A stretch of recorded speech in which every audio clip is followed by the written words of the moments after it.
Good morning everybody. स्वागत है आप सभी का जापान सीरीज के 31वें एपिसोड में। अभी सुबह के 11 बज गए हैं। आज का दिन पिछले 7 दिनों के कंपैरिजन में बहुत लेट शुरू हुआ। उसके पीछे एक मेन रीजन है। कल जब मैं और आर्यन मिडनाइट के आसपास होटल रूम में वापस आए, तब पिछले 7 दिनों की जो भी थकान थी वो शरीर में इतनी ज्यादा बिल्डअप हो गई थी कि उसकी वजह से बॉडी को रिलैक्स होने के लिए काफी टाइम लगा। मैं लगभग 2-2:30 बजे सो गया और मेरे पैर इतने दुख रहे थे कि मुझे रात के 2:30 बजे वॉशरूम जाके गर्म पानी के साथ उनको सेकना पड़ा। और वो करते करते मुझे हिट हुआ कि आज हमारा टोक्यो में आखिरी दिन होगा और पिछले 7 दिनों में जो भी चीजें मैंने और आर्यन ने की है, टोक्यो के अलग अलग रीजन्स को एक्सप्लोर करना, माउंट फूजी तक की डे ट्रिप करना, ये सारे इतने अच्छे मेमोरीज बन गए थे कि मैं थोड़ा सा रिफ्लेक्ट कर रहा था। आज के दिन का जो प्लान है वो काफी एक्साइटिंग होने वाला है, एटलीस्ट मेरे लिए और आप में से मेजॉरिटी लोगों के लिए जो फिटनेस में इंटरेस्टेड है। टोक्यो में रेक्सर जिम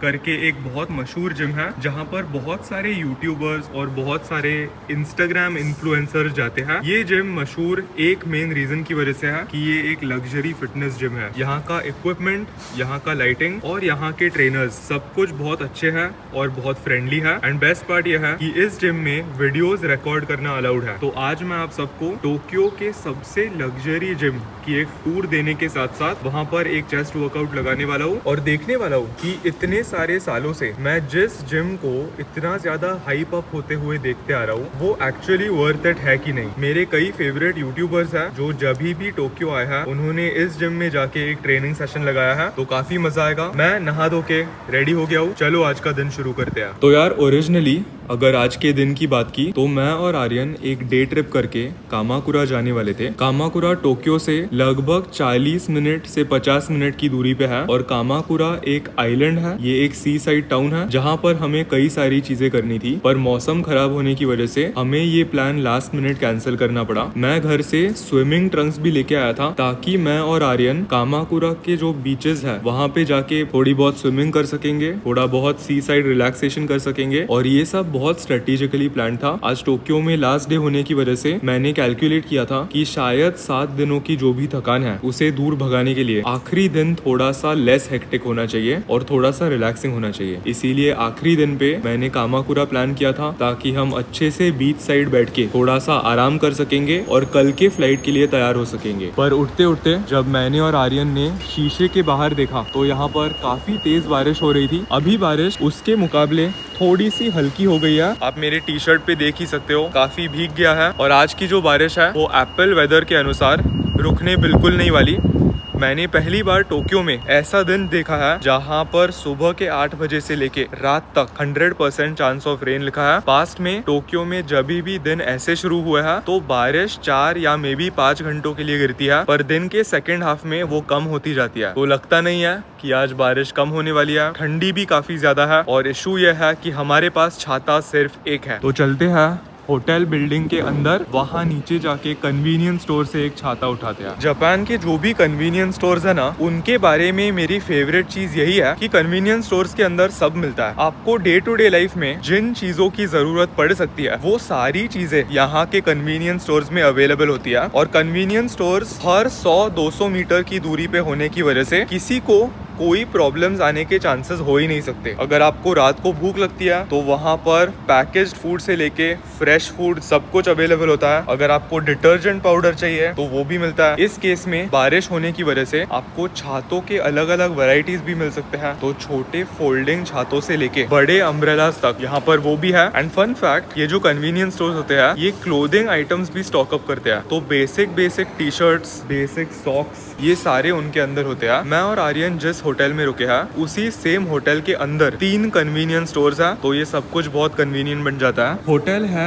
उस डायरेक्शन में एक सीढ़ी उतरने के बाद और ये बिल्डिंग एंटर करने के बाद बेसमेंट 1 फ्लोर पे एक मिनी स्टॉप है और एक लॉसन है। ये वो लॉसन है जहाँ से मैं और आर्यन हर रात को कोई ना कोई डेजर्ट उठाते हैं या खाने के लिए कुछ उठाते हैं, जस्ट ताकि मेमोरीज थोड़े से अच्छे बने। और इस सेम बिल्डिंग के पहले मंजिले पे एक फैमिली मार्ट भी है। इसीलिए बाय चांस अगर ऐसा होता है कि आप जो ढूंढ रहे हो वो इन दोनों में नहीं है तो एक तीसरा ऑप्शन भी है। अभी हम बेसमेंट 1 फ्लोर पे है, इसीलिए लॉसन में जाके एक छाता खरीदते हैं और देखते हैं कि उनके पास छातों की कितनी वैरायटी है। अगर बड़ा छाता होगा तो मैं वो मोस्टली नहीं लूंगा। कल वापस इंडिया जाना है और मेरे बैग के अंदर मुझे एक बड़ा भारी छाता नहीं रखना, तो अगर फोल्डेबल वाला मिलता है वो सबसे ज्यादा कन्वीनियंट हो जाएगा, ताकि उसे कैरी भी नहीं करना पड़े। और ये जो कन्वीनियंस स्टोर्स होते हैं उनकी मैनेजमेंट टीम और इन स्टोर्स के अंदर जो भी लोग काम करते हैं वो काफी स्मार्ट होते हैं, क्योंकि जिस मोमेंट पे टोक्यो वेदर डिपार्टमेंट एक नोटिफिकेशन भेजता है कि आज बारिश होने वाली है, वो स्ट्रेटेजिकली सारे छाते यहाँ स्टोर के सामने रख देते हैं। ये जो पूरा सेक्शन है वो यूजुअली दुकान के अंदर होता है, पर क्योंकि आज बारिश हो रही है उन्होंने सामने रखा। तो भाई छाते के साथ साथ एक कॉफ़ी भी ले ली। तो यार ये जो लॉसन था और बाकी के जो 2 कन्वीनियंस स्टोर्स थे उनमें छाता बहुत महंगा मिल रहा था। यूजुअली यहाँ पर जो छाते होते हैं, स्पेशली अगर छोटे फोल्डेबल छातों की बात की, तो वो काफी सस्ते मिलते हैं। पिछले जापान ट्रिप में ऐसा ही एक मोमेंट आया था जहाँ पर मैंने घर से छाता कैरी नहीं किया था और बहुत तेज बारिश हो रही थी, तब मैंने लिया था और वो छाता मुझे 300-400 येन के लिए पड़ा था, जो हमारे इंडिया के 200 रुपए के आसपास है। पर यहाँ पर जो 2 ऑप्शंस अवेलेबल थे वो बहुत ज्यादा महंगे थे। बड़ा वाला छाता 2000 येन के ऊपर था, यानी इंडिया के 1000 रुपए से ज्यादा, और छोटा फोल्डेबल छाता 1000-1500 येन के लिए था, जो इंडिया के 500 से 700 रुपए के बीच में हो गए। तो ये रेट्स मुझे पर्सनली थोड़े से ज्यादा लगे, इसीलिए मैं और आर्यन जब होटल रूम से निकलेंगे तब हम मोस्टली एक छाता शेयर करेंगे, किसी अंडरग्राउंड टनल में जाएंगे और टोक्यो वैसे एक्सप्लोर करेंगे जब तक हमें दाइसो नहीं दिखता। दाइसो यहाँ पर एक बहुत फेमस 100 येन स्टोर है, जहाँ पर सारी चीजें काफी सस्ते मिलती है और काफी बजट फ्रेंडली मिलती है। ऊपर चलते हैं और ये कॉफी पीते पीते थोड़ी बहुत चीजें बैग में पैक करते हैं। आज बाहर ठंडी ज्यादा होने की वजह से एक हुडी कैरी करना पड़ेगा, क्योंकि ठंड बढ़ने वाली है। यार एप्पल वेदर होता है ना, उस पे 2 रीडिंग्स होते हैं, एक होता है एक्चुअल टेम्परेचर और एक होता है फील्स लाइक। तो टोक्यो में मैंने एक चीज ऑब्जर्व किया है, एक्चुअल टेम्परेचर और फील्स लाइक टेम्परेचर, इनमें काफी बड़ा डिफरेंस होता है। तो अभी वो 16 डिग्रीज बता रहा है, पर एक्चुअली 13 या 12 के आसपास फील हो रहा है। तो मैं सच बता रहा हूँ, जब कामाकुरा का प्लान बुरे मौसम की वजह से कैंसिल हुआ तो मैं थोड़ा सा दुखी था। मैं कामाकुरा 2-3 बार जा चुका हूँ, पर मैं सचमुच चाहता था कि आर्यन भी एक बार टोक्यो के सी साइड टाउन को थोड़ा बहुत एक्सप्लोर करे। पर प्लान कैंसिल होने के बाद जब ये जिम की आइडिया बनी, तब मेरी एक्साइटमेंट धीरे धीरे वापस आ गई और ऐसे लगा कि टोक्यो में आखिरी दिन वेस्ट नहीं जाएगा, पर काफी मेमोरेबल बनेगा। पर जब ये जिम का प्लान बना तो आर्यन ओरिजिनली मेरे साथ आने नहीं वाला था, पर उसने लास्ट मिनट प्लान बदल दिया है। We are in Tokyo. I mean, मेरा मेन थॉट था कि अलग अलग चीजें करने में उतना पॉइंट नहीं है, पुणे में वैसे भी अलग चीजें करते रहे, so let's spend our time together. काम हमेशा रहेगा, टोक्यो 2025 हमेशा नहीं। मसल ब्लेज का रैथेक्स एक फुल्ली डोज्ड प्री वर्कआउट है, जिससे मुझे प्री वर्कआउट के सारे बेनिफिट्स बिना किसी क्रैश के मिलते हैं। रैथेक्स अब एक नए फ्लेवर में अवेलेबल है, मैंगो मेहम फ्लेवर को चेकआउट करने के लिए और अपनी ट्रेनिंग सेशंस को नेक्स्ट लेवल पे लेके जाने के लिए रैथेक्स को जरूर चेकआउट करना। इसकी लिंक मैं नीचे डिस्क्रिप्शन बॉक्स में डाल दूंगा। आज होटल रूम से इतना लेट निकलने की वजह से रूम सर्विस और रूम क्लीनिंग वो इस कॉरिडोर में दिख रहा है, और हमारे कमरे में पिछले 7 दिनों का इतना कचरा है कि हमारी डस्टबिन ओवरफ्लो हो गई है। तो निकलने के पहले सब कुछ बाहर रख देंगे, ताकि जब हम वापस आएंगे तो रूम थोड़ी सी साफ मिलेगी। All set. इतने सारे जूते मेरे लिए नहीं है, फैमिली के लिए। तो गाइस आर्यन के पास एक अम्ब्रेला है और काफी छोटू सा है, जब तक हम अंडरग्राउंड नहीं जाते इसे शेयर करेंगे। तो बारिश काफी तेज होने लगी, इसकी वजह से मैं और आर्यन हमें जहाँ से एंटर करना था उसके पहले ही नीचे आ गए। पर ये इन अ वे टोक्यो जैसे सिटी का एडवांटेज है, जब टोक्यो सिटी के ऊपर उन्होंने सब कुछ मैक्सिमाइज किया तो वो नीचे जमीन के अंदर खोदने लगे, और आप टोक्यो को ऐसे विजुअलाइज कर सकते हो कि ग्राउंड के ऊपर एक शहर है और ग्राउंड के नीचे 8 या 10 फ्लोर नीचे भी एक शहर है, और सब कुछ इतना अच्छे से इंटीग्रेटेड होने की वजह से अगर ऐसे केसेस में बारिश होती है, आपके पास छाता वाता कुछ नहीं है, तो आप नीचे से भी शहर को एक्सप्लोर कर सकते हो, और आपको जहां पहुंचना है उसके पास वाले एंट्रेंस से जमीन के ऊपर आ सकते हो। तो फॉर एग्जांपल ये जो स्टेशन अभी आया है ना, ये स्टेशन हम जमीन के ऊपर से भी एक्सेस कर पाते थे, पर हम नीचे से आ गए। तो दोनों पॉसिबल ऑप्शंस है, आप वेदर कंडीशंस के अनुसार, आपके होटल के पास जो भी है उसके अनुसार डिसाइड कर सकते हो कि आपको ऊपर से नेविगेट करना है या नीचे से नेविगेट करना है। और यहाँ पर जो गूगल मैप्स है ना, उसका भी एक बहुत बढ़िया फीचर है कि आप सिलेक्ट कर सकते हो आप कौन से मंजिल पे हो। अगर आप ग्राउंड फ्लोर पे हो तो आप ग्राउंड सिलेक्ट करके फिर नेविगेट कर पाओगे, और ये फ्लोर सिलेक्ट करने से ना गूगल मैप्स उसके अकॉर्डिंग सारे शॉप्स और सारे रूट्स अपडेट करेगा। तो क्योंकि आज हमारा टोक्यो में आखिरी दिन है, मैंने कल जान पूछ के मेट्रो कार्ड में ज्यादा पैसे भरे नहीं, क्योंकि मुझे ऐसा नहीं चाहिए था कि हम वापस इंडिया जा रहे हैं और इसके अंदर कोई बैलेंस पेंडिंग है। तो आज भी मैं एकदम मॉडरेटली इसे अपडेट करूंगा और प्रोसेस काफी सिंपल होती है। कुछ मशीन्स होते हैं जहाँ पर चार्ज ये लिखा होता है, इन मशीन्स पे जाके आप अपना मेट्रो कार्ड रिचार्ज कर सकते हो। तो पहले कार्ड को इसके अंदर डालो, अपनी करेंसी और आपको कितना अपडेट करना है ये डालो। ये है 1000 जापानीज येन। ये आज के दिन के लिए काफी होगा ऐसे मुझे लग रहा है। तो यहाँ पर मैं चार्ज सेलेक्ट करूंगा, 1000 येन डालूंगा। देखो मेरे कार्ड के अंदर सिर्फ 41 येन का बैलेंस है। नोट इसके अंदर जाएगी और 2 या 3 सेकंड के अंदर ये चार्ज हो जाता है और कार्ड वापस आ जाता है। इजी। आप यकीन नहीं करोगे कि मेरा लक कितना बढ़िया है। याद है मैं होटल के बाहर आपको बोल रहा था अगर 250 दिख गया तो मुझे वहां से जाके छाता उठाना है। क्या चांसेस है? इस अंडरग्राउंड पाथवे में एक 250 हमारे आंखों के सामने आ गया है और हमें आउट ऑफ आवर वे भी नहीं जाना पड़ा। स्टेशन का जो प्लेटफॉर्म है वो उस तरफ है और on the way right hand side पे एक 250 दिख गया। ये बढ़िया बात इसीलिए है क्योंकि अब मैं भीगूंगा नहीं और हम ओवरग्राउंड भी चल पाएंगे। ओवरग्राउंड हवा थोड़ी सी फ्रेश है इसीलिए थोड़ा सा बेहतर लग रहा है। यहाँ पर छाता ढूंढते हैं। बढ़िया बात हो गई यार, इतना कन्वीनियंट हो गया ये। वरना मैं सोच रहा था कि जब हम लोकेशन पे पहुंचेंगे तो मैं 250 ये गूगल मैप्स में एंटर करूंगा और एक 250 ढूंढूंगा।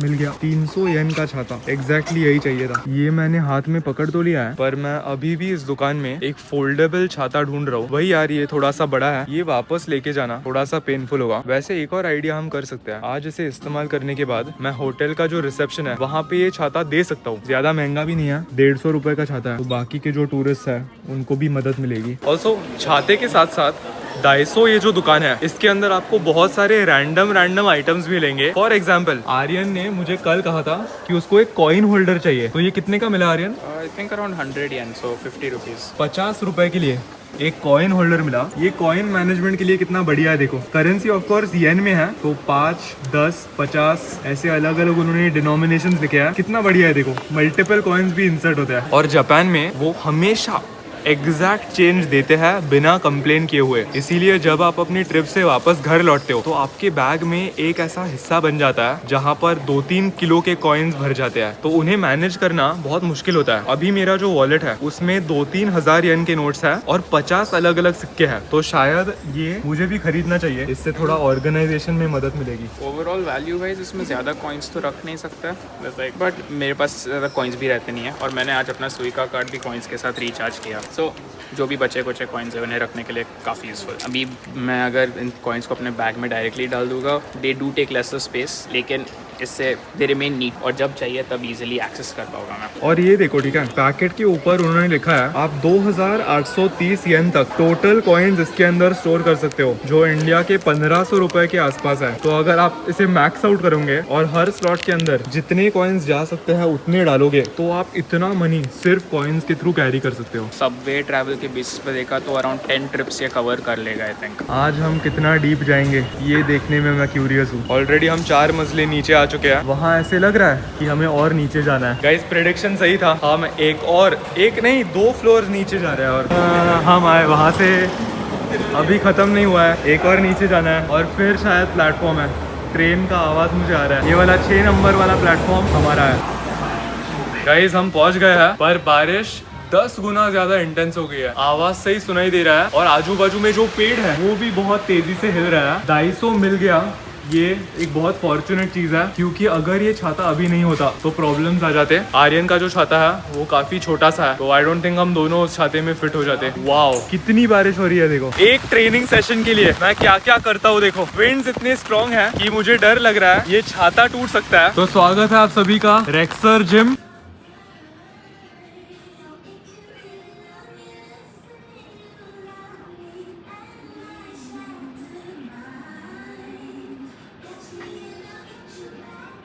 तो अच्छी बात यह है कि इनके पास डे पास की सिस्टम है। एक डे पास के लिए 7000 येन ये चार्ज है। ध्यान में रखना कि ये जिम टोक्यो के सबसे एक्सपेंसिव जिम्स में से एक है और सबसे लग्जरियस भी। अभी मैं और आर्यन जहाँ पे बैठे हैं ये इनकी रिसेप्शन एरिया है। रिसेप्शन पे एंटर करने के बाद 2 लड़कियां आई और उन्होंने हमसे अलग अलग इन्फॉर्मेशन के लिए पूछा और उन्होंने हमारा पासपोर्ट लिया। उस पासपोर्ट पे उन्होंने आइडेंटिटी, नेशनैलिटी, इमिग्रेशन ये सब चेक किया, उसकी एक कॉपी ली और भरने के लिए हमें एक फॉर्म दिया। इस फॉर्म में काफ़ी बेसिक इन्फॉर्मेशन थी जैसे आपकी डेट ऑफ बर्थ, आपका नाम और इमरजेंसी कॉन्टैक्ट। और ये सब इस सोफे पे हुआ। तो जिम के अंदर रिसेप्शन की जो एरिया है काफी ज्यादा प्रीमियम है। इस टाइप के अलग अलग टेबल्स हैं, सोफाज हैं और यहाँ पर बैठने के लिए, एडिटिंग करने के लिए, काम करने के लिए एक पूरा सेटअप है जहाँ पर आप बैठ के दिन के सारे काम कंप्लीट कर सकते हो। अब चेक इन और पेमेंट वो सब हो गया है। अब वो लड़की हमें जिम का पूरा टूर देने वाली है। तो मैंने और आर्यन ने सुबह से कुछ खाया नहीं है और अभी दोपहर के 1:30 बज गया, इसीलिए हम इस वेंडिंग मशीन से थोड़े से इलेक्ट्रोलाइट्स लेंगे ताकि इस ट्रेनिंग सेशन में हमारी एनर्जी सस्टेन रहेगी। तो स्वागत है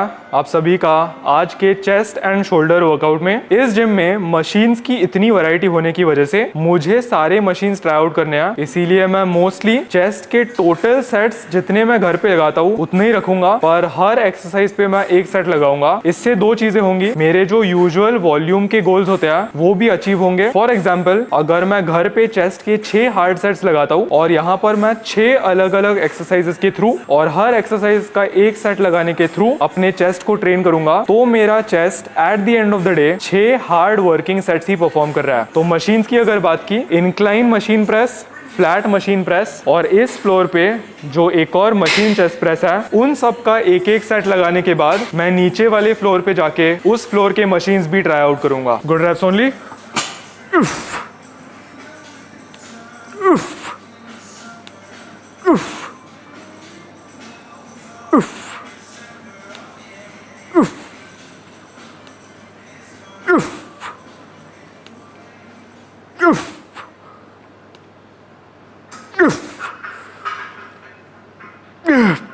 काफी कूल एक्सपीरियंस था क्योंकि मशीन पे लेटने के बाद यहाँ पर ऊपर एक मिरर है, ठीक ऊपर एक मिरर है, इसीलिए आप खुद को एक्सरसाइज लगाते वक्त 2-3 अलग अलग एंगल से देख सकते हो। तो ये इंक्लाइन मशीन प्रेस एक्चुअली एक बहुत बढ़िया पीस ऑफ इक्विपमेंट है। यूजुअली जो इंक्लाइन मशीन प्रेस के प्लेट लोडेड मशीन्स होते हैं उनका इंक्लाइन एंगल स्लाइटली ऑफ होता है, जिसकी वजह से टेंशन चेस्ट की जगह थोड़ा थोड़ा शोल्डर्स पे भी आने लगता है। पर इस ब्रांड ने बहुत अच्छा काम किया है। मशीन के जो भी मैकेनिक्स है और जो भी इंजीनियरिंग है वो एकदम परफेक्ट है। सारा टेंशन अपर चेस्ट पे महसूस हुआ। अब चेस्ट के दूसरे मूवमेंट के लिए हम उस फ्लैट मशीन प्रेस को लगाएंगे।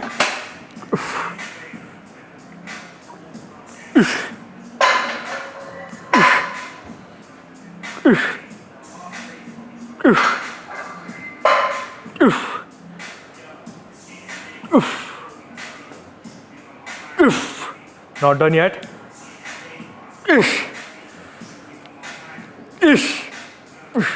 तो चेक दिस आउट, मैं आपको थोड़ा सा POV देता हूँ। मशीन पे लेटने के बाद वहाँ पर एक मिरर है, तो आप जो भी एक्सरसाइज कर रहे हो वो आपको यहाँ से दिख सकता है, आपको वहाँ से दिख सकता है और वहाँ से दिख सकता है।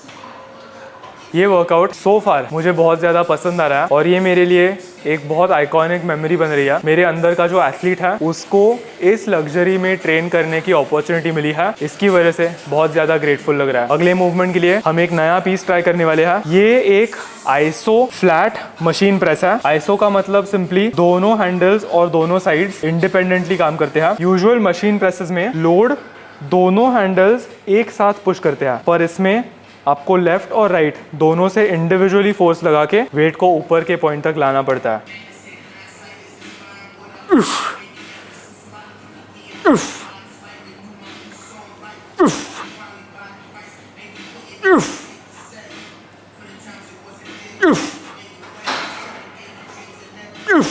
Not done yet.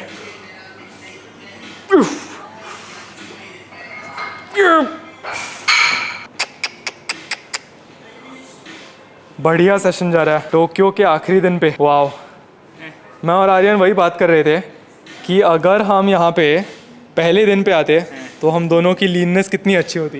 डैमेज के पहले आना चाहिए था, और वो भी आर्यन के शो प्रेप की वजह से। जब आर्यन यहाँ पे आया था तब वो डिप्लीटेड था और कार्ब अप के बाद स्टेज पे उतरने के पहले उसकी जो फिजिक थी, अगर हम वैसे कंडीशन में आते तो गेम ओवर। तो इस जिम की पूरी टूर मैंने एक अलग वीडियो में ऑलरेडी कवर किया। अगर आपने वो वाला वीडियो देखा आपको पता होगा कि इस जिम में वेट ट्रेनिंग के लिए 2 पूरे फ्लोर्स है। अभी हम वेट ट्रेनिंग के 2nd फ्लोर पे है। इस जिम पे जो भी चेस्ट मशीन्स हमारे पास यूजुअल जिम में अवेलेबल नहीं होते वो मैंने और आर्यन ने अभी ट्राई किए। इस पूरे ट्रेनिंग सेशन में मैं नए मशीन्स ट्राई करना चाहता हूँ। इसके नीचे वाले फ्लोर पे कुछ मशीन्स हैमर स्ट्रेंथ के हैं जो इवॉल्व जिम में अवेलेबल है। तो आज अलग अलग चीजें ट्राई करने के चक्कर में मैं वो मशीन्स नहीं लगाऊंगा। इस फ्लोर पे मेरे ठीक लेफ्ट साइड पे एक शोल्डर प्रेस की प्लेट लोडेड मशीन है, पर उस मशीन से मुझे थोड़ा सा अनकंफर्टेबल लग रहा है, इसीलिए शोल्डर्स के कंपाउंड मूवमेंट के लिए हम नीचे वाले फ्लोर पे एक मशीन ढूंढेंगे। तो नीचे वाले फ्लोर पे एक हैमर स्ट्रेंथ की pin loaded shoulder press machine है जहां पर आप प्रोनेटेड ग्रिप भी लगा सकते हो और न्यूट्रल ग्रिप भी लगा सकते हो। प्रोनेटेड ग्रिप मेरे बॉडी के हिसाब से थोड़ा सा एक्स्ट्रा वाइड है, इसीलिए मैं नैरो ग्रिप की मदद से एक अच्छा खासा सेट लगाऊंगा। Let's go.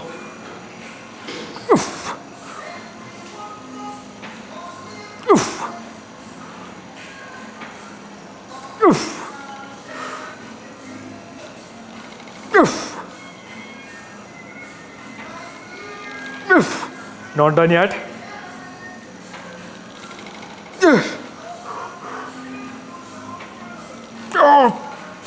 बढ़िया मशीन है।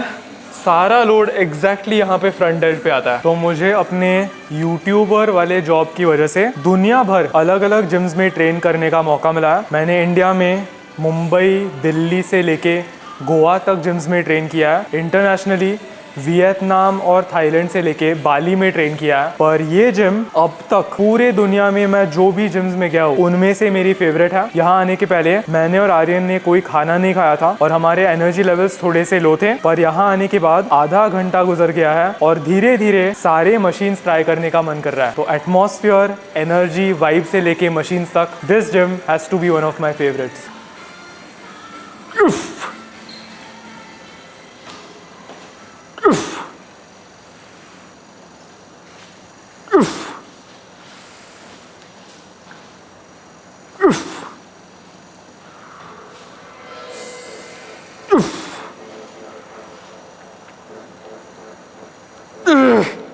Not done yet.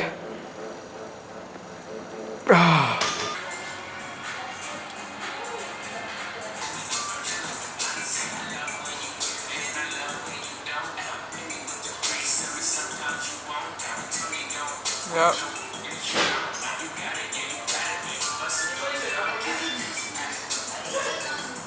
Yeah. One berry, ベリーベリー。はい。 one cookie. はい。わかった。ウォーター、ノンファット、ソイ、アン。 I'll go with 2 scoops नहीं, and non-fat yeah. 2 scoops. オッケー。200円かかっちゃうけど大丈夫。大丈夫です。はい。そしたらベリーベリーがはい。ノンファット、はい。クッキーはノンファット。 No. 2 スクープの？ guys training session खत्म हो गया है। प्राइस की बात की, ये जिम बहुत ही ज्यादा महंगी है, पर मैं अब 7.5 सालों के लिए ट्रेन कर रहा हूँ और ट्रेनिंग मेरे लिए लाइफ की सबसे बड़ी पैशन है, इसीलिए मैं ग्रेटफुल हूँ कि मुझे ये एक्सपीरियंस मिला। अब जिम के एंट्रेंस पे ये जो भी रिसेप्शन एरिया है वहाँ पर इनके पास एक किचन सिस्टम भी है, तो यहाँ बैठने के लिए थोड़ी सी जगह है और यहाँ पे आप प्रोटीन शेक के ऑर्डर दे सकते हो ट्रेनिंग के बाद। फ्लेवर्स की बात की, इनके पास बहुत सारे ऑप्शंस हैं, आप स्क्रीन पे वीडियो पॉज करके देख ही सकते हो और यहाँ पर आप इस ऑर्डर को कस्टमाइज भी कर सकते हो। तो आपको कौन से टाइप का मिल्क चाहिए, क्या आपको 2 स्कूप चाहिए, क्या फ्रूट ऐड करना है, ये सब आप सिलेक्ट कर सकते हो। और ये फ्रंट डेस्क पे आपको फ्रेश प्रोटीन स्मूदी बना के देंगे। तो मेरे और आर्यन के पोस्ट वर्कआउट शेक्स आ गए हैं। ये है मेरा, इसके अंदर 2 स्कूप प्रोटीन है। फ्लेवर की बात की तो मैंने वेरी बेरी फ्लेवर करके एक फ्लेवर की ऑर्डर दिया। दूध डाला है पर ये लो फैट मिल्क है जिससे कैलोरीज थोड़े से कम होते हैं। और आर्यन क्या मंगाया? कुछ तो कुकी फ्लेवर्ड है। आई थिंक उसके अंदर थोड़ा कॉफ़ी भी है, so I can taste it. Taste taste. काफ़ी फ्रूटी है, काफ़ी थिक है, इसलिए भी हो सकता है क्योंकि मैंने 2 स्कूप्स डाले हैं, पर काफ़ी अच्छा है। ज़्यादा स्वीट भी नहीं है, इसका मतलब कोई एडेड शुगर नहीं है। जो भी फ्लेवर आ रहा है वो नेचुरली बेरीज के थ्रू आ रहा है। काफ़ी रिफ्रेशिंग, स्पेशली उस इंटेंस चेस्ट डे के बाद। अब आर्यन का पी के देखते हैं। कुकी फ्लेवर जिसके अंदर थोड़ा कॉफ़ी है। आर्यन का डेफिनेटली इतना थिक नहीं है, तो I guess I was right. मेरे अंदर 2 स्कूप्स प्रोटीन है, इसीलिए एक्स्ट्रा थिक बन गया। ऑल्सो ये जो प्रोटीन शेक है ये जिम के डे पास में इंक्लूडेड होता है, अनलेस आप कोई कस्टमाइजेशन करते हो। फॉर एग्जाम्पल मैंने इसके अंदर 2 स्कूप्स प्रोटीन का ऑप्शन सिलेक्ट किया था, इसीलिए उसका एक्स्ट्रा चार्ज पड़ेगा। पर बाकी अगर प्रोटीन शेक की बात की तो वो कॉस्ट में इंक्लूडेड है।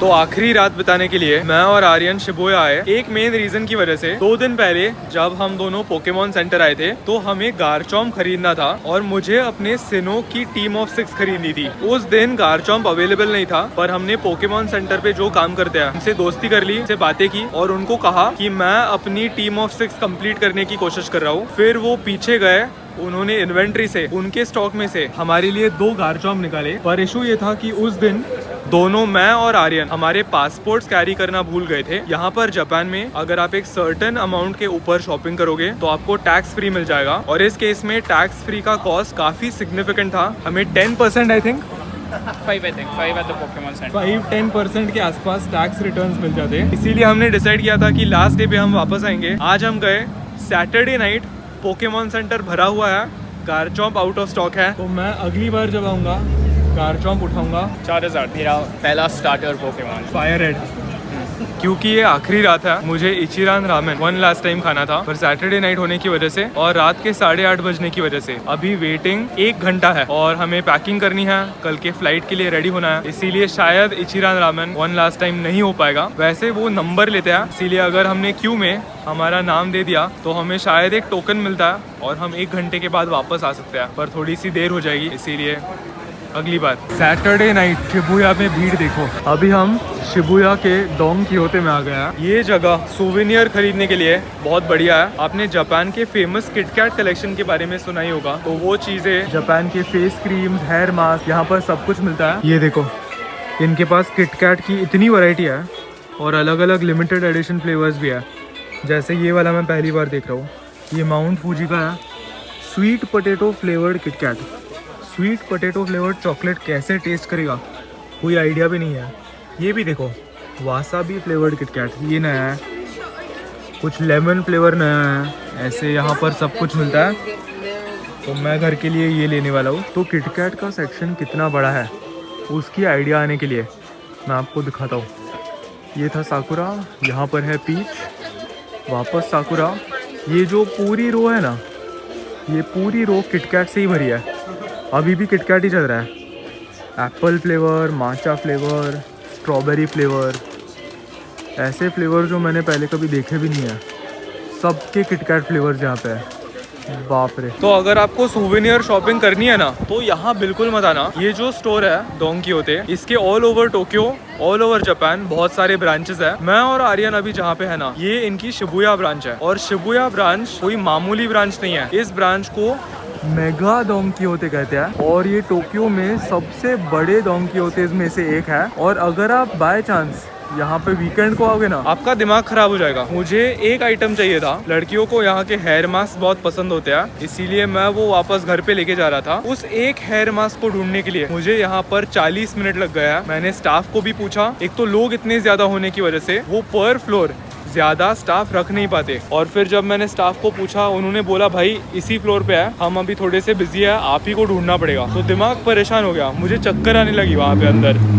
मैंने इन दी एंड वो हेयर मास्क लिया और 2 किटकैट लिए और मैं बाहर निकला। इसीलिए अगर आपको करनी है सूवेनियर शॉपिंग, इस बड़े वाले में प्लीज मत आना। तो भाई सैटरडे नाइट को एक आखिरी बार हम शिबुया क्रॉसिंग क्रॉस करने वाले हैं, एकदम पीक टाइम पे। ये एक नया रिकॉर्ड होने वाला है। सैटरडे नाइट सब लोग बाहर जाते हैं, सब लोग बाहर निकलते हैं। वहाँ पे कुछ लाइव गाने भी चल रहा है, तो पूरी एरिया की एनर्जी बहुत ही क्रेजी है। इतने सारे जापान ट्रिप्स के बाद और आर्यन के साथ ट्रैवल करने की वजह से मैं थोड़ा सा बदल गया हूँ, बिकॉज मैं इसकी वजह से बसेस लेने लगा हूँ। इसके पहले मैं जितना भी थका हुआ हूँ, मुझे ट्रेन से जितना ज़्यादा प्यार है उस रीज़न की वजह से, चाहे सैटरडे नाइट है या चाहे संडे नाइट है, मैं इन क्राउड्स के थ्रू जाके ट्रेन लेके ही ट्रैवल करूँगा। आप ऑब्जर्व करो, वहाँ पर शिबुया स्क्रैम्बल क्रॉसिंग में और आजू बाजू में जो भी लोग हैं वो सब कम्यूट करने के लिए ट्रेन का इस्तेमाल कर रहा है, पर शिंजुकू जाने के लिए बस के लिए कितनी भीड़ है देखो।